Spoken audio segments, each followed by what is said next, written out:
Cha mazungumzo nyakati hizi za asubuhi. Leo tunazungumza kuhusiana na opportunities available kwa vijana kule mtaani. Yaani kijana anapokuwa pale mtaani, ni opportunities gani ambazo zinaweza kuweza kumwandama kijana huyo?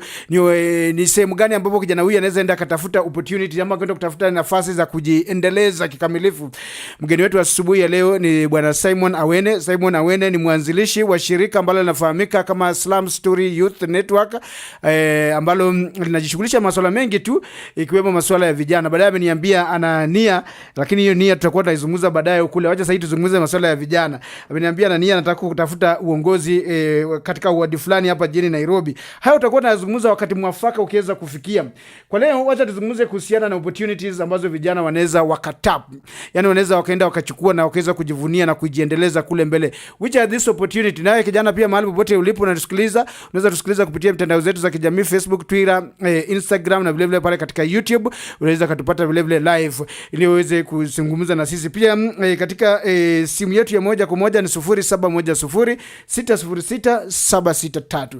Bwana Simon, karibu sana katika studio zetu nyakati hizi za asubuhi. Asante sana. Sasa Simon, tuanze kwanza kutueleza kuhusiana na organization lako ile la nitwaje, Slum Story Youth Network Organization. Nini ilikumotivate ukaenda kufungua hii organization? What do you do katika hii organization? Kwanza venye umesema, mimi naitwa Simon Awene. Na kwa wenye wajui Simon Awene kwa simple definition mimi husema Simon Awene is a youth enthusiast. Ndio. Kijana mwenye anatumia sana common sense na street knowledge ku apply at least kuweza kutumia the available opportunities for the youth. So kile imenimotivate ni back in my story. You see me, I went to high school some years back, kama vijana wengine wenye tunataka kuzungumza nao bado walikuwa primary. So nilimaliza 209. Ndio. But mimi niliscore KCP yangu. So niliend up nikisoma kwa kanisa ya Mabati kama secondary school with only 3 teachers. 3. Huyo ndio anafunza 11 subjects in high school na tunasoma kwa darasa moja. Hiyo ndio form 1, form 2, form 3, form 4 tulipata at least watu wengine walikuja kutusaidia na containers. Ndio. Katika slums moja inaitwa slums ya Huruma. So the slum story basically is first my story and the story of any other youth that lives in the slum area. That's why tulisema this is a slum story, this is a slum youth network organization, because vijana wako kwa slum wanadai network. So hapo ndio penye motivation ilitoka. That is where the motivation is. Ukaanza sasa hii organization. So hii organization una peke yako? No, organization tunarun na watu kadhaa. We were so many of us. Tulianzisha organization tukiwa zaidi ya vijana kama 40. Lakini siasa ya mtaa tumeenda tukiwa vijana kama 7 tumebaki tukirana. Yes.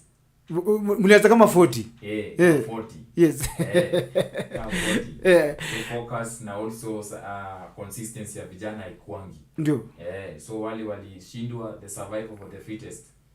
And so far so good, we are the fittest. Ndio. Na tunasonga mbele and we are reaching a number of youth so far. Yes sir. Safi, asante sana kwa utangulizio mzuri. Asante sana, wacha tupumue kidogo hapa ndani ya 99.9 ili nimpishe mwenzangu hapa naye aweze kufanya mambo yake mawili matatu hapa kwenye makala Amka na Mtaa. Kumbuka kwamba hii unasikiliza ni 99.9. Hii ni Mtaani Radio, sauti ya mtaa. Tukirejea sasa, umeshafahamu kuhusiana na wapi Awene alitoa motivation ya kuanzisha organization hiyo na vipi organization inazidi kuanza from 40 to 7 people. Tutakuwa tunaangalia hiyo kwa kina zaidi. MTAANI Radio, MTAANI Radio, MTAANI Radio, sauti ya mtaa. MTAANI Radio, MTAANI Radio, MTAANI Radio, sauti ya mtaa. 99.9 MTAANI Radio, sauti ya mtaa. From the great suburbs of Dagoretti South to the world, this is 99.9 MTAANI Radio, sauti ya mtaa.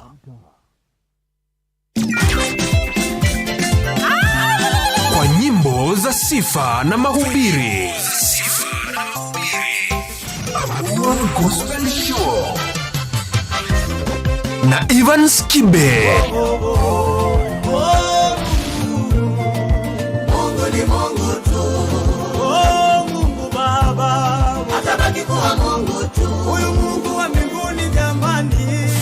Evans Kimbe. Usinione hivi nilivyo, amenipenda Baba, amenitengeneza huyu Baba. Gospel Show kwa nyimbo za sifa na mahubiri kila siku ya Jumapili kuanzia saa 1 asubuhi hadi saa 7 mchana ndani ya Mtaani Radio, sauti ya mtaa. Tunaendelea tena mbele na mazungumzo yetu, ndugu mpenzi msaji wangu. Karibu tena ndani ya 99.9, saa 2 na dakika 18. Simon Awene ndio mgeni wetu hapa ndani. Umesikia jinsi historia yake ilivyo motivate kutoka kwa walimu watatu ambao walimfundisha katika shule ya upili, akascore bado, ndio maana yuko hapa katika makala ya Amka na Mtaa kwa asubuhi ya leo. Alafu kuanzisha organization Islam Story Youth Network Organization kutoka kwa watu 40, sasa hizi inaraniwa na watu 7. Do you mind kwenda kuwarudisha wale wengine? No, I don't mind. In fact, tunawasaidia wengine. Some of them walitoka na a lot of stories. Ndio. Unajua, one of the problems na face vijana is the fact that they know too much. Knowing too much sometimes is a problem. Utaki watu wajue? Ni vizuri ujue, but you might be knowing too much. What do you mean by you might be knowing too much? Unajua Amadi, unaamini Mungu anaponya? Yes. Mbona wagonjwa wanakufa kwa kukosa matumaini ya uponyaji? Siku zimefika, manake kifo kilitabiriwa kipo. Hapana, wengine wanajua malaria inaua. So watu umwambie, anajua mimi naenda. Ndio. And that is some of the problems we are facing kwa slum areas. Vijana wamepigwa na life kiwango wenyewe, wame lose hope. They believe hakuna mtu anamekiki kwa hii mtaa. Hakuna, wewe uone mtu fulani alienda na madrei, wewe uone nani. So they believe in that story. Ndio. So people don't believe in hope. Sometimes wamepoteza hope kabisa kwa kiwango kubwa sana. And kwa how 40 to reach out to others. Ndio. We've helped them and some are coming back. Umeanza kuwarejesha nyumbani. Wamekuwa the first beneficiaries of their vision that was lost. Yes. So kuwarejesha nyumbani ni unconditional. It is unconditional. Ndio. Yes. So wakati unawarejesha nyumbani unawaambia nini? Where in fact wao ndo analetanga story. Bro manzi, unakumbuka mali tulianza? What happened? Tumetoka mbali. What happened? Then we answer the question what happened. Wanapata matumaini. So let's get to the masuala ambayo nataka kuzungumzia kuhusiana na opportunities ambazo vijana wanaweza tap in katika jamii kwa saizi. Maana tumeweza kuangalia mambo haya kama kuendelea. Je, unaweza kutueleza kuhusiana na fursa mbalimbali ambazo vijana wanaweza kupata katika eneo hili letu la Dagoretti? Yeah, so hizo opportunities ambazo vijana wanaweza kuzipata eneo hili ni kama gani? Definitely zipo. Na mwanzo nataka tuzungumze, we are only few days to celebrate International Youth Day. Hii ni sasa tunaenda ku mark 23 years tangu hii siku ianzishwe. And this year ukiangalia theme is very much interesting and encouraging. Inasema it is a green skills for sustainable world. Green skills. So mtu anafaa jiulize green skill ni nini?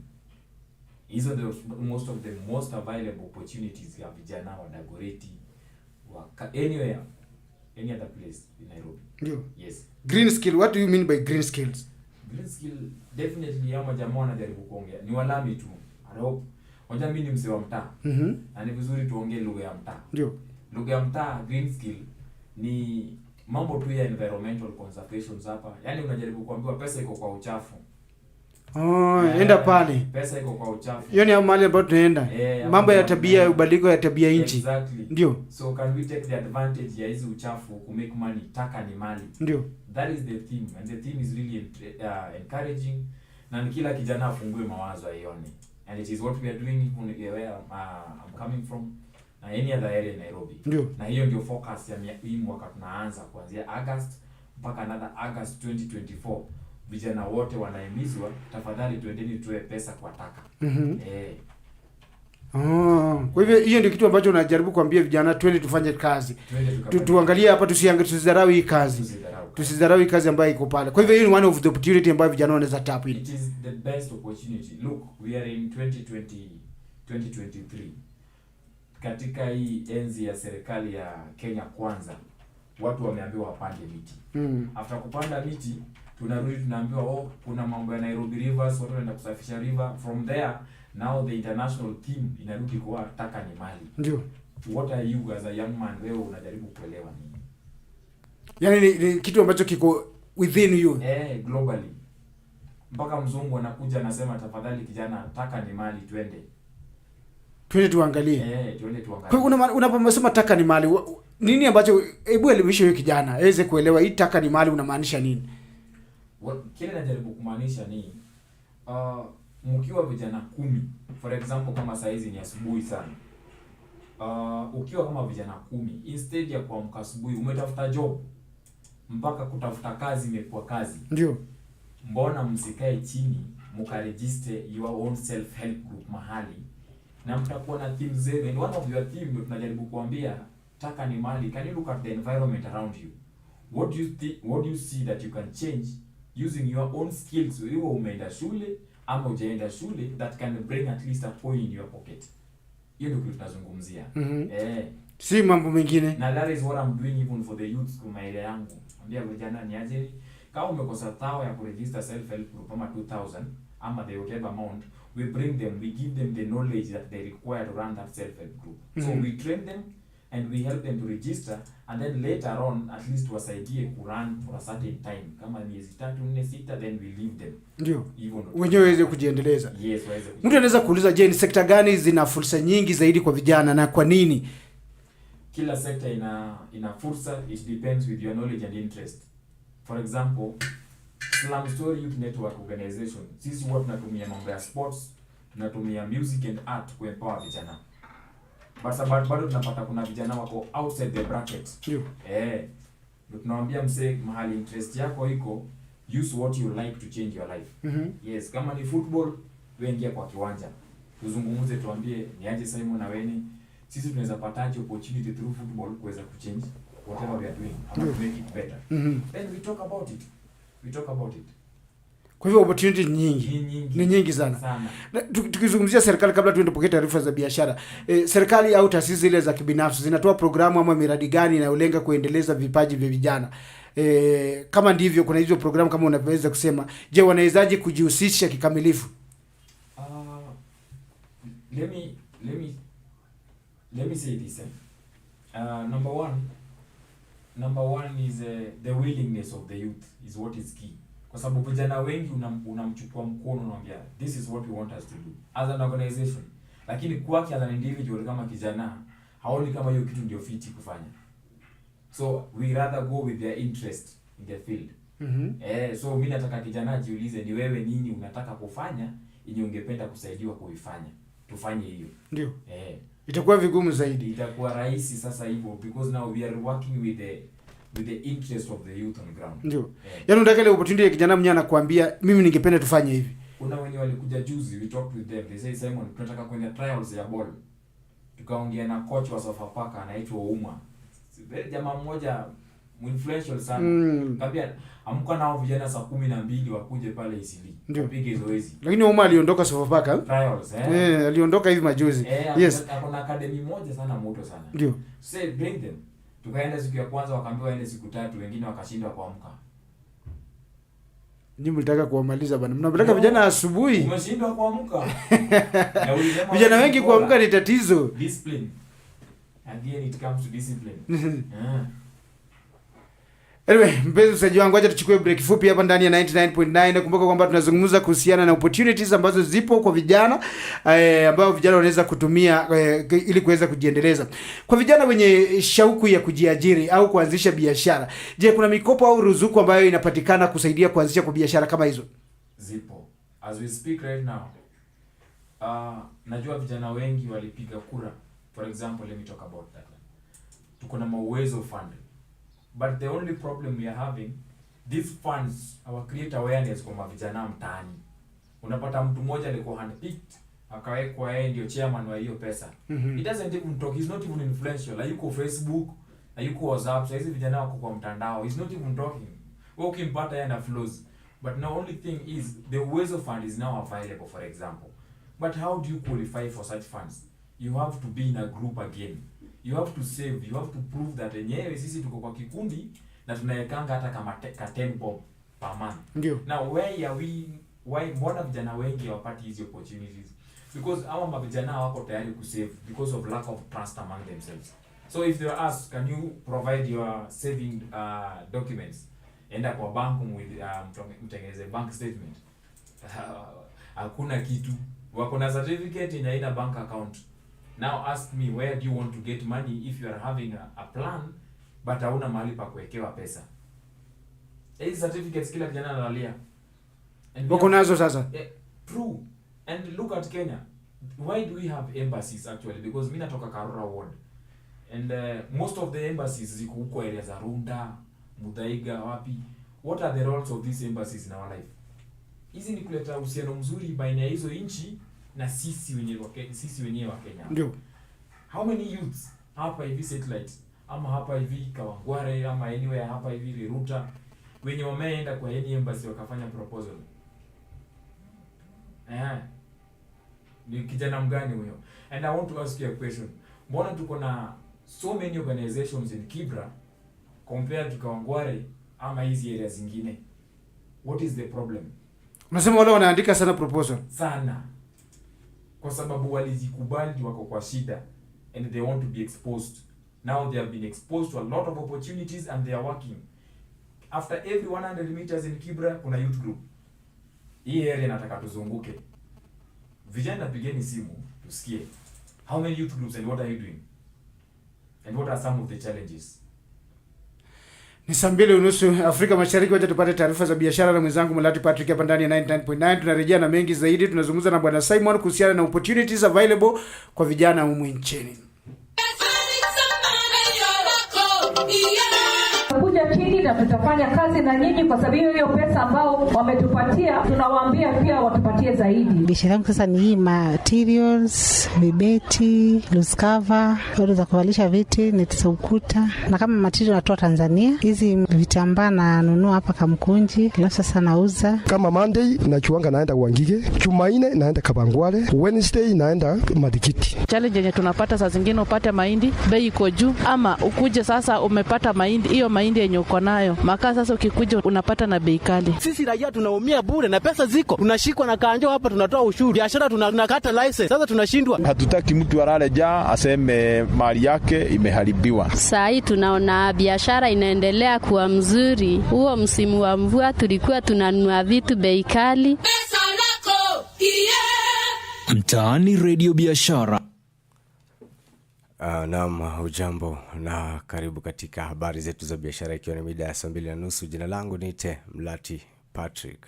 Bei za gas zinaonekana kushuka katika soko. Hii ni baada ya serikali kuweza kuahidi kuwa kushuka kwa gas. Nikizungumza na muuzaji mmoja wa gas katika eneo la Kabiria kwa maji, akinieleza kwa saizi biashara ya gas jinsi ilivyo.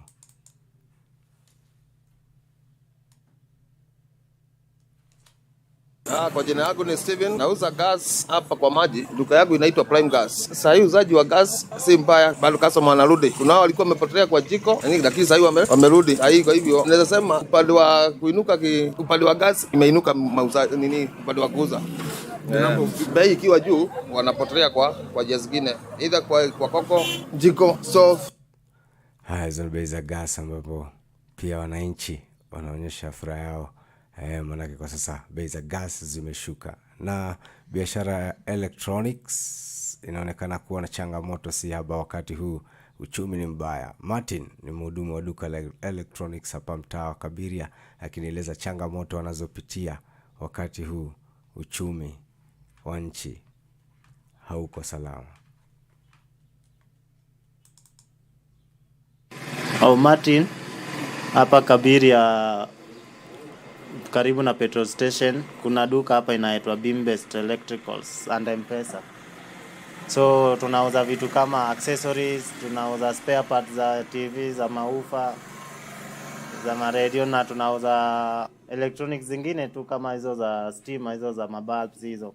So kama unaweza taka tuko pia na sound za choir hapa, in case uko na congregation nataka waacha pia na hiyo sound, unaweza kuja pia, tutawapatia namba, then mkipiga tutatupata kwa urahisi. Sasa hivi venye uchumi imekuwa ngumu sasa unapata watu hata sasa hivi venye nyinyi mko hapa unaona tu watu hawako biashara iko chini. Then ukienda kuchukua vitu unasikia sijui dola ina trade at 150 sijui 170, unapata vitu pia unachukua kwa bei. Sasa ukikuja huku pia upandishe vitu, customers wana complain, watu sasa unaona na venye uchumi imekuwa ngumu, wanarudi tu ili waende wanunue unga. Waachane na hizi vitu zingine za like ni vitu za luxury, ama kama naweza sema hivyo, waende unga fast na hizo chakula.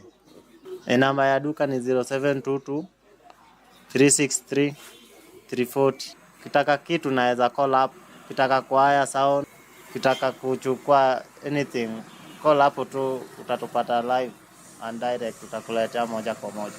Beam based electronics and electricals pamoja na M-Pesa.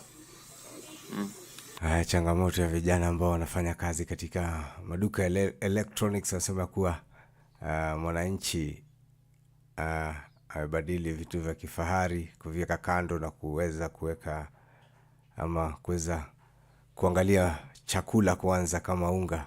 So inakuwa ni changamoto kwa vijana hawa ambao wanafanya kazi katika maduka ya electronics na maduka ya stima.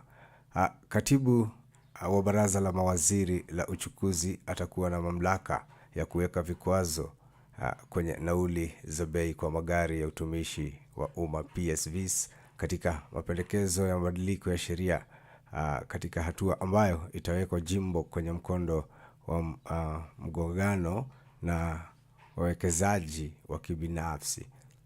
Mbunge wa Kimilili Dimas Baraza amewasilisha mswada wa marekebisho ya mamlaka ya kitaifa ya uchukuzi na usalama ya mwaka 2023.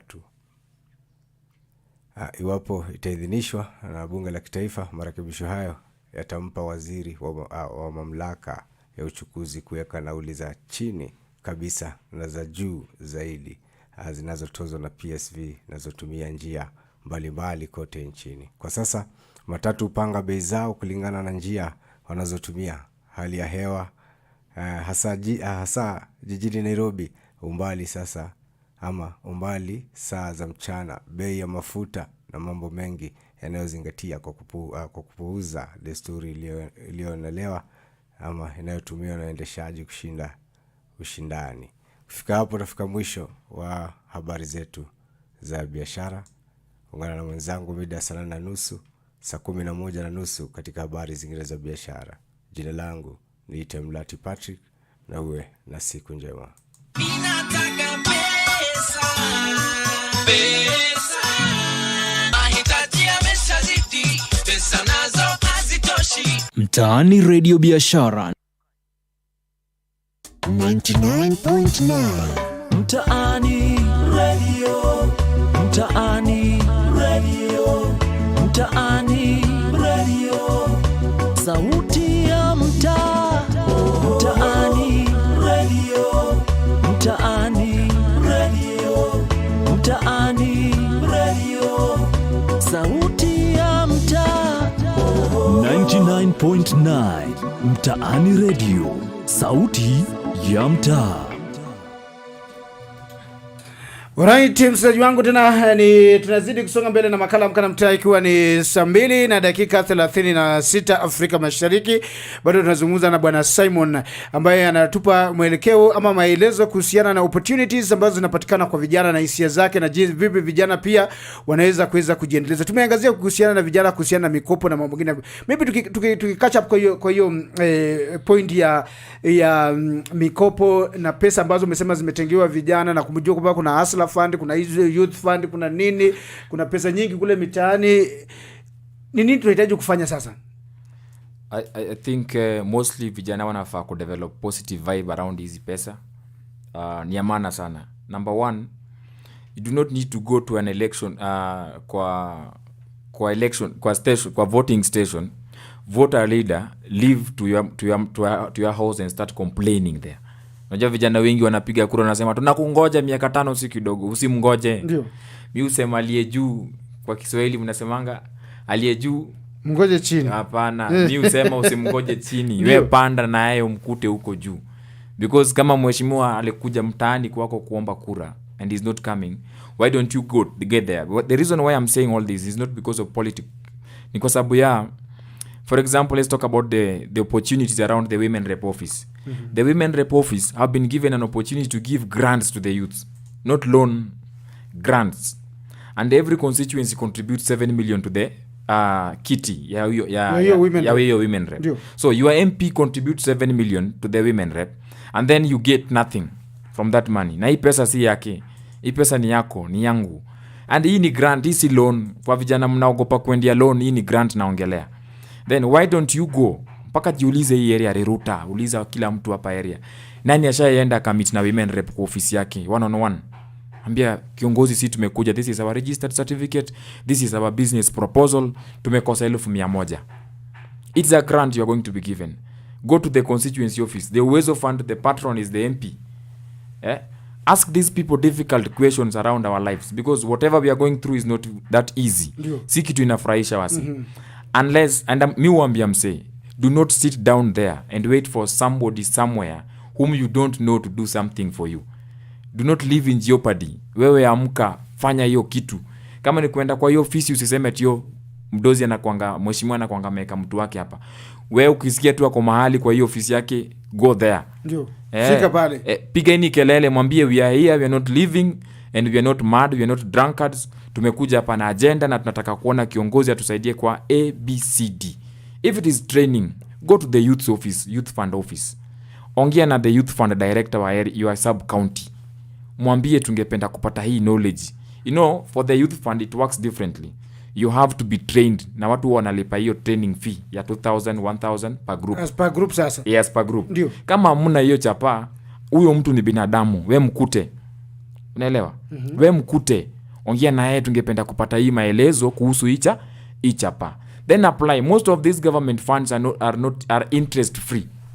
Na imagine Uwezo Fund ukiapply leo, unapewa 6 months kabla hujaanza kulipa. Na umepewa 100,000. Ndugu yangu, somebody anachukua samaki hapa tao, ana supply kwa hoteli next your door, unanunua hiyo samaki, yeye anachukua na wewe unanunua na 230. Then huyo mtu wa 230 amechukua hiyo chapa. Imagine kama ungechukua Uwezo Fund, you take the same, you supply it next door, ama uchome uweze kuuza, and then you make some interesting profits out of it. Do something. Do something. Watu wafanye tu vitu. Tuangalie masomo hapa kwa vijana inawasaidia, manake fursa za masomo na mafunzo zinazopatikana ni vipi vijana wanaweza kutumia fursa hii ili kujiboresha? Number one, and I'm sorry to say this, I don't know, music, the higher you go the cooler it becomes. Na sometimes it sometimes unajua mimi ni mtu street. Ndio. Sijaenda shule, nimeenda shule. I'm actually also a student even right now at the ZTech. I'm pursuing my degree in media. Ndio. But you see, the problem yenye tunapitia ni vijana wengi wameenda university tend to believe in their papers more than in their ability to do things for their own. So unataka mtu amke asubuhi asikizwe fiti mtani, amevaa suti, anataka kwenda kutafuta job, which is not bad. But mimi usema kama wewe umeenda university, umeenda college, how many times do you apply job? Mimi huambia mse apply at least 8 times a day. Tuma CVs mara 8, because you only need to make that CV. Utakuwa na change tu jina ya kampuni. Because you are talking about yourself. Na uko na mtandao, uko na WhatsApp, wacha kushinda kwa WhatsApp, wacha kushinda kwa Facebook. Shinda kwa hizo application sites. Tafuta job gani imetangazwa, tuma at least 8. Attend interviews every week. Ndio. But angalia vijana. But angalia vijana wengi, what are they doing? Wanauliza experience ya 30 years. Maybe hizo ni limitations. Hawataki jokers. So they want to see, are you able to pursue this thing beyond this limitation tumeweka? Ndio. So mtu ajitume tu, mtu ajitume. So unasema hizo requirements zinakuanga za kututisha. Sometimes zinatishia. Because you are a joker. If we say we want a driver, mpaka mtu ametoka shule jana atakuja leo. Ukimpea gari hizi tano, Tuambia tunataka 5 years experience. But wewe umeendesha gari bila driving license kwa miaka 10. Umechukua tu driving license jana. Umekuja umepewa gari 10. Umeturn better than mwenye mko na experience ya mko na driving license ya miaka 5 lakini hajakuwa akifanya practice. Wewe utachukua nani?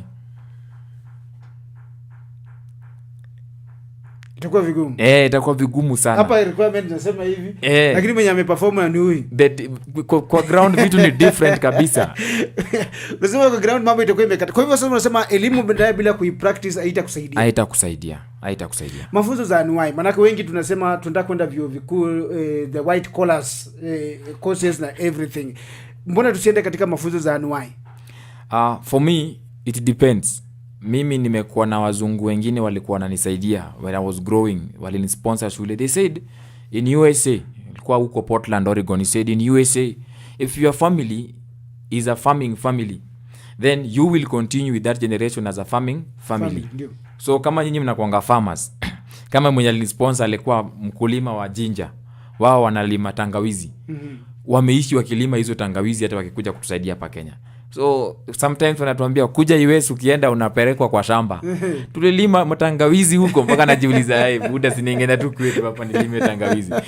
And now the problem we are having, watu wenye wanatoka kwa slum areas wakienda university wanataka kufanya courses zenye haziwezi match na life na wana hiyo connection. For example, wewe umetoka, sisemi usifanye, but sometimes unaweza fanya kama second option. Unaweza fanya kwanza uingie fanye course yenye iko marketable, and then next after that you can now continue with what you wanted to do. So that hii yenye iko marketable itakuweka kwa market, and then sasa iweze kuilipia ile unataka kufanya for your own interest. For example, wewe umefanya hapa inaitwaje umefanya courses zingine, let me say what is it, engineering hii civil engineering, not even civil, hiyo ni poa sana, hiyo ni marketable. Unasema gani sasa? Engineering gani? Maana yake ni nyingi. Kuna architect, kuna lot of courses ni watu wanafanya mtaani that wao wenyewe kwa ability yao na kwa uwezo yao hawana connection ya kuconnect to those industries.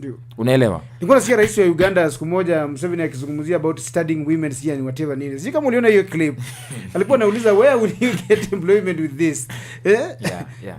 Ni normal because for me in Africa ningeuliza msee kama mtoto wako amefanya hapo degree yake kwa let's say kwa mambo ya social work, huyu mtu hawezi kosa kazi because utakuja kujanzishia kazi yako wewe mwenyewe kwa mtaa. And look at all the NGOs zenye zinafanya better. Unapata the directors wa hizo NGOs si watu wamesoma sana, in fact wanakuja kusoma baada ya NGOs kupika. Wengi ni social workers. Wengi ni social workers, then wamepata that hands on information, wakaweza kupata exposure, and then sponsors comes in na wanamwambia we think director now you need to go to school and at least further your education on this because you are really doing well. And then anaenda wewe kwa degree yako unaamka asubuhi unaenda huko kwake, I'm asking for a job of human resource manager in your company. Unafanyiwa interview na mtu wa class 8.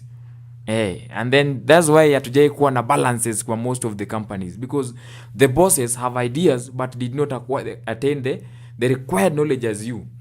Lakini sasa wewe uko na knowledge yenyewe but hauko tayari pia kusubmit. So that is what is some of the challenges in a face vijana wengi wa slum. Mimi naongelea slum areas sana because watu wengi wamesoma sana kwa slum areas, but go to estates, nasikia mtoto wake anasema engineer Kamau, my son is second year doing the same course, ningependa tembelee kampuni yako. Then hata kabla hajamaliza shule ashapata attachment. Wewe kutafuta tu attachment peke yake mtaa hapa tu mpaka unaenda kwa mashindano. Hiyo ilikuwa maswali yangu ya pili, sehemu ambapo vijana wanaweza kujitolea kama hiyo, kupata hiyo attachment, sehemu ya kujitolea tu. Nimekuja tu unajua hata sasa una apply, nimekuja tu kuvolunteer. Hizo opportunities ziko ama kwa nini wa vijana wananyimwa hizo opportunity? Opportunities ziko but the presentation ya vijana ziko. For example, you are doing a course in law na unatafuta attachment, lakini wewe mwenyewe mohawk. Wewe unaona lawyer na mohawk. In your company, your clients is coming to meet somebody when you are attached kwa kampuni yako na mwenyewe mohawk na my earrings kwa masikio yake. So you need to look like the industry you are presenting. So again it goes back to brand and presentation. How do you rebrand yourself according to the industry you are going? Basi wanasema tena katika sheria hiyo ndio wanasema tena tusibaguane. Atubagui, lakini kweli tu tusitiane pia uoga, tusitishiane pia. Tusitishiane tu. Unasema ile nikiingia hivi nikupate wewe umepiga nywele yako hapa katikati vizuri, client anageuka. Na wewe umekuja kureport kesi ya mada. Unashanga na mwenye alikumada alikuwa anakaa hivyo. For example. First of all, nini inakuja kwa mind yako? Ama ni gang. Ama ni kikundi kimoja. So but definitely it goes back to what you want. And also mavijana wengi wako na challenges mingi yenye tumekuwa nayo. Expectation yetu between 18 years mpaka 30 years azikuangi practical kwa maisha. What we are achieving, we end up chasing goose between 30 years. Then immediately unajipata 31 years unaanza kusober up. Unapata vijana wanaishi watu 5. Kama for example sisi tulikuwa tunaishi watu 6 kwa nyumba na tunashindwa kulipa nyumba ya 700. Aje sasa. Hivyo tu tuko watu 7. Ama mko mnasema nani atalipa? Tunasema hii weekend ni ya rev. Kwanza tuende pale Florida 2000 tukapige sherehe. Tukirudi si wote tumesota. Na hiyo wiki tunaenda mjengo tumekosa. And then tunasema wacha tungoje venye hiyo ndio wiki landlord amekuja. Mnatolewa nje. Hata kama kuna mmoja wenu alikuwa ametembelewa hapo na ka girlfriend ile, unaambiwa bwana yako hajalipa huyo, tokeni nje, nataka kufunga nyumba yangu. You see, mnaenda mnajitetea, lakini ukweli ni imeenda. So it also goes back to priorities within these years, because pia nimekam realize kama uja make it sana, ujaweza kukua sober in between 18 to 27 years. Ndio. Then utakuwa na struggle kubwa sana between 30 to 40. Hii program ambayo imeanzishwa na serikali ya kutoa internship. Maana yake nimesikia kuna walimu karibia 10,000 wanafaa kupata internship. Kuna ile ambayo ilikuwa advertise na inaitwaje? Civil servant, vijana katika sekta mbalimbali, katika ofisi mbalimbali za serikali. Unasemaje kuhusiana na program kama hizo? Ni program nzuri, but implementation ndio noma. You see, the government always have the best policies, but the people wenye wamekuwa entrusted to implement those policies wanakuanga na corrupt mind, and then ubinafsi jaisha. So yes, the opportunity is there, but mwenye unaenda kumit pia mtoto wake ametoka shule. Now let me ask a question. Kama wewe ndio leo hii umeambiwa una recruit watu wa kwenda hiyo internship, na kwenu kuna watoto 5, mtoto wa dada yako, no, everybody will be calling, because we have been tumerudishwa kwa ile inchi ya who do you know. So unapata mtu anasema mimi najua uncle so and so ndio anafanya hiyo recruitment, kwa hivyo wewe nione tu nipatie makaratasi zako. So we end up with people wenye wamekuwa handpicked than people wenye wameapply. And again, sasa hivyo ndio utendekazi ya government huwa inakuja nini, inakuwa reduced. The best way sometimes is believing in yourself. Apply hizo nafasi zenyewe, but also make a step of going to those offices. Usikae tu na simu yako na ngoja email. Go, say I applied this thing, when is this thing coming back? Yani fika hapo kwa reception, mtana na reception. Usipita reception kidogo, but be humble ukifika kwa reception. Usiseme nimekuja kuona manager. No, say there is an inquiry you are making. Just find your ways. When ni mtu wa mtaa, unajua venye unaweza jitetea hapo. Find your ways. I'm here to see so and so based on some inquiries. But let me ask, zile applications zimeshatoka? Bado. Sema there is some there are always some windows to talk. Make advantage of those windows. Poke holes kidogo usikie. Who knows, if you are a Christian like me who believes in divine connection, then something happens there. Sasa hao ni kwa vijana ambao tunaita ni vijana ambao wako wakakamavu, watanashati na vitu vingine kama hivyo. Alafu kuna kitu ambacho kinaitwa watu wanaoishi na ulemavu, people with disability. Je, kuna mpango yote maalum ambayo imetengwa kuhakikisha kwamba vijana hao wenye ulemavu au makundi mengine ya kijamii ambayo yanakabiliwa pia na matatizo ya hapa na pale ama changamoto za hapa na pale pia nao wanaweza kupata hizo equal opportunities?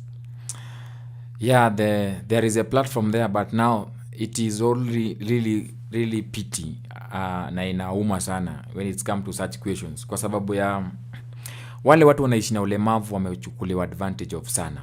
Yes, the opportunities are there, but sometimes unapata the caregivers tends to be the kidogo caregiver yako asipokuwa mdu mzuri ama caregiver wao asipokuwa watu wazuri, then hawa watu umia sana, because sasa you end up the program helping the caregiver than the real intended person. So the opportunities are there for the people living with disability. In fact, the people living with disability ndio watu wenye wako na opportunities mingi sana sana sana. But number one, our African tradition, mtu anataka kutoa mtu mlemavu kwa nyumba kama ameumia zaidi.